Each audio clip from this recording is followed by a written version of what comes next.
And what would we get to celebrate this Halloween by letting two girls fight to the death? You know? Akame, the ruthless assassin from Akame ga Kill, and Ryuko Matoi, the ruthless revenge seeker from Kill la Kill.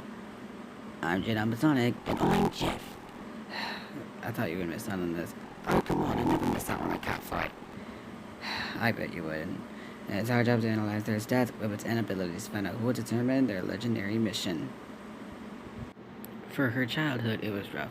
As a child, Akame and her younger sister, Kurome, were sold into the service of Empire and trained as assassins before they were later separated by Gozuki, taking Akame under his wing to train as a member of the Elite Seven.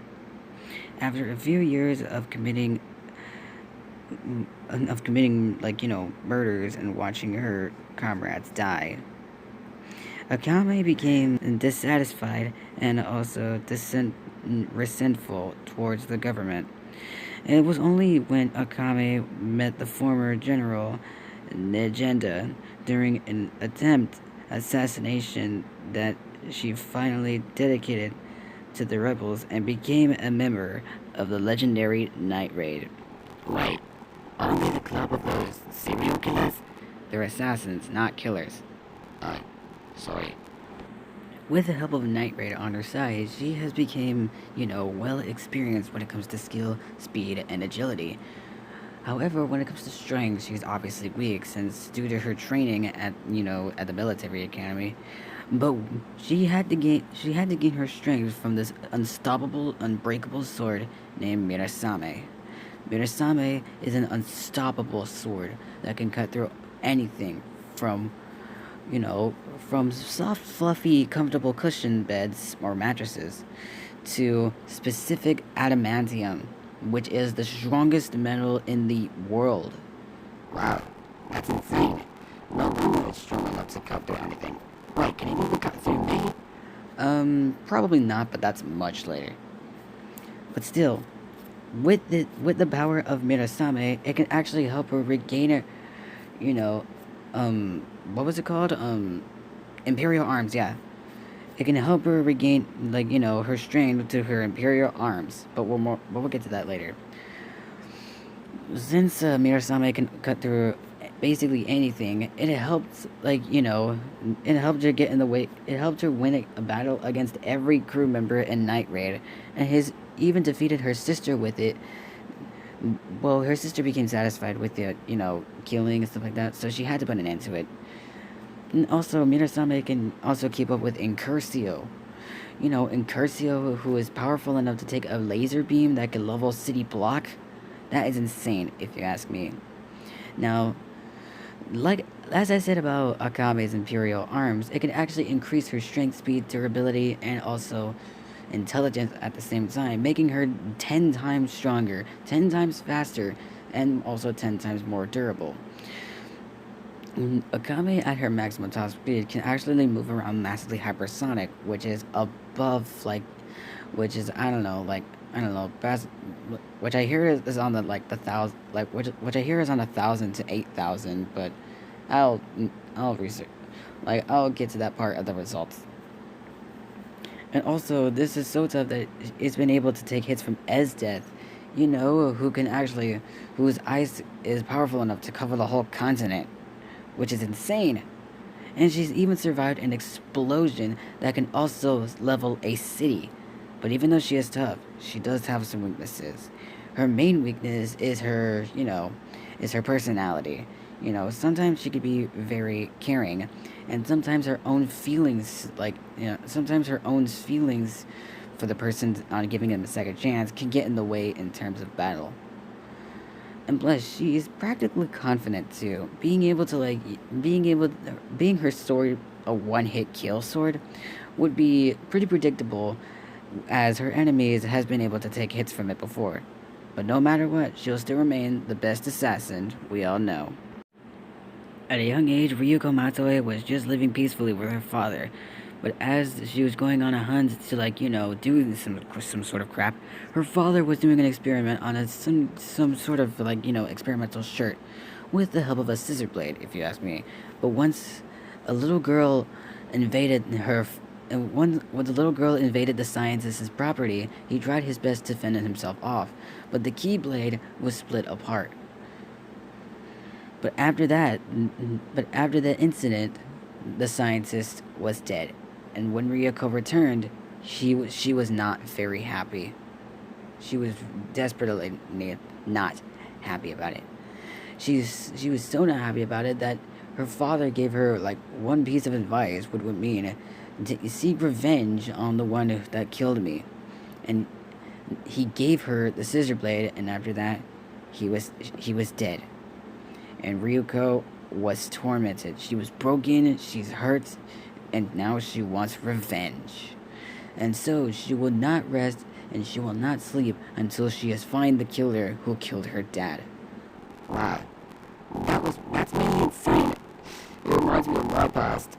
Well, Ryuko and you maybe have something in common about your past. Wait, really? You think I could date her? Oh, heck no.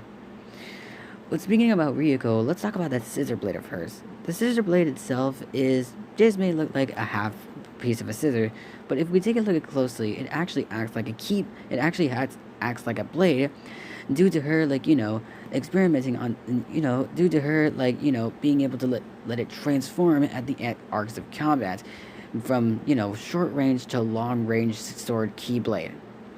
And plus, while she was a high school student, searching for a girl named Satsuki Kiryu at Hatochi Academy, she basically got her butt whooped and basically returned to the house that her dad was, buried in. And so, after some blood dropped off, a certain clothing tried to get all up in her area, and then after that, it technically fused with her. So she didn't really know what to do with it, but she decided to take the clothing out into combat anyway, and man, did it make her unstoppable in the boxing fight. And after that, she became a fierce warrior. And in post of that, she decided to name the suit Senketsu, which is Japanese for... Wait, let me guess. Does it stand for hot girl? No, it stands for fresh blood, you idiot. Oh, well, never mind. Man, this is so Halloweenish. Yeah, I know. But still, with the help of Senketsu, it increases her strength and speed. One noticing lets her travel at massively hypersonic speed, and also letting her take hits from explosions that can level buildings. Not only that, but it can also increase her durability more. And plus, it was even able enough to handle the strongest Goku uniforms, which Goku uniforms are powerful enough to level an entire country or an entire continent. With the power that's needed, whether it be a 1-star Goku T-shirt, a 2-star Goku T-shirt, 3-star, 4-star, the list goes on. Zenketsu is still powerful enough to defeat them and grab the essential life fibers. Why? What life fibers?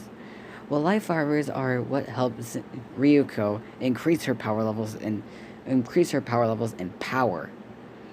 So, which would mean that with these life fibers, it increases her maximally to 100, which would put Ryuko at, I don't know, around continent levels of power, as she does actually defeat Sasuke Kiryu and also her mother, which has shown to be continent. Ryuko has some impressive feats.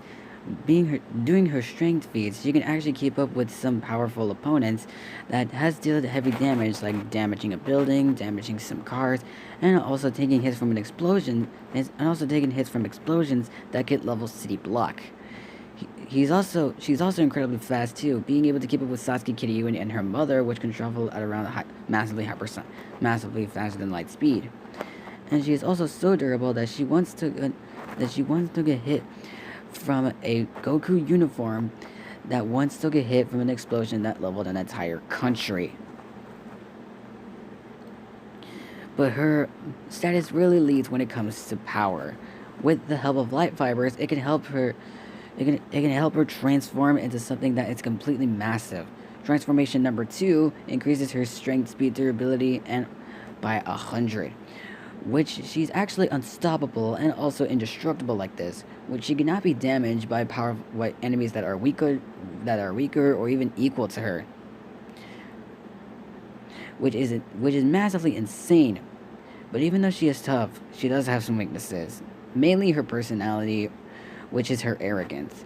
She can sometimes get a little bit too heated in battle, and when she does get heated, everything starts to get a problem. You see, there is a scene that once the human gets angry, its blood becomes like a little bit rotten, and also the suits, which is Senketsu, can't take it, so it just decides to become a mess, and Ryuko starts to turn into a big monster. So if she doesn't focus hard enough, then her brain could, potentially, like turn into a big monster. But no matter what, she'll still remain one of the best revenge seekers. Right, get your votes in, people, because it's time to see who will determine their Halloween legendary mission. Oh, let's see this. Let's go.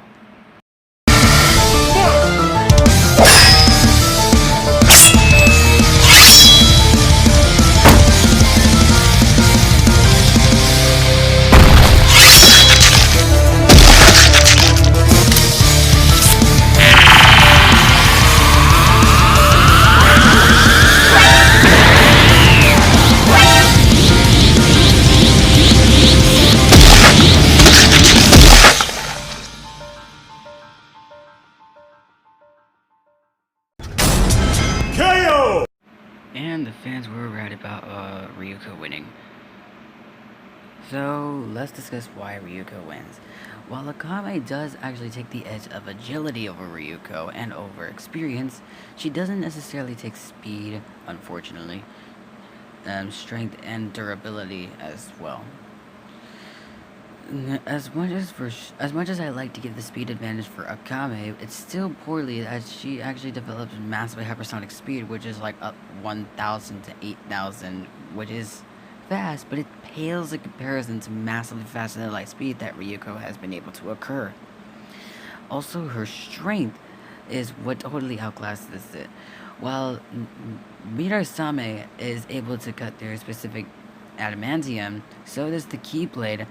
But the Keyblade has been done far much more to Goku uniforms that are stronger than adamantium. So, striking strength definitely is stronger than lifting strength, and striking strength Ryuko takes it piece of cake. And for durability, while both Ryuko and Akame has taken hits from explosions that could level city block, it's fair to say that Ryuko can scale to characters that their durability is most likely at country level or continent level. But wait, I hear you say, what about Esdeath? She can scale to Esdeath, whose ice covered an entire continent. Yeah, but it didn't necessarily harm any people, it just most likely freeze people. So I wouldn't exactly call it an exact feat if it was to harm people. So still, Ryuko definitely takes the edge, strength, speed, durability over Akame 24/7. While it is true that Akame is smarter, it still isn't enough to put Ryuko down for good, as her many transformations help increases it 10 times. And plus, when Ryuko is unfocused, she's also not one-minded, as Senketsu is also a second mind for Ryuko, so she can actually get concentrated in battle. I forgot to mention that. So while Akame could have some strategic ways to defeat Ryuko, Senketsu can always find a way to bypass Akame's strategic ways to defeat her, and can most likely protect her at all costs. So while Akame does take intelligence, experience, and also agility, Ryuko's superior strength, speed, durability, and also focusing thanks to Senketsu puts her at a high advantage over Ryuko. No, puts her at a high advantage over Akame. Sorry, I pronounced that wrong. Looks like Ryuko sure got the kill. Get it? Cause, yeah, I'm sure you get it. The winner is Ryuko Matoi. Just want to say a quick happy Halloween message to you guys, and I hope you guys are having a blessed day hanging out with your families towards Halloween. I'll see you next time. Bye.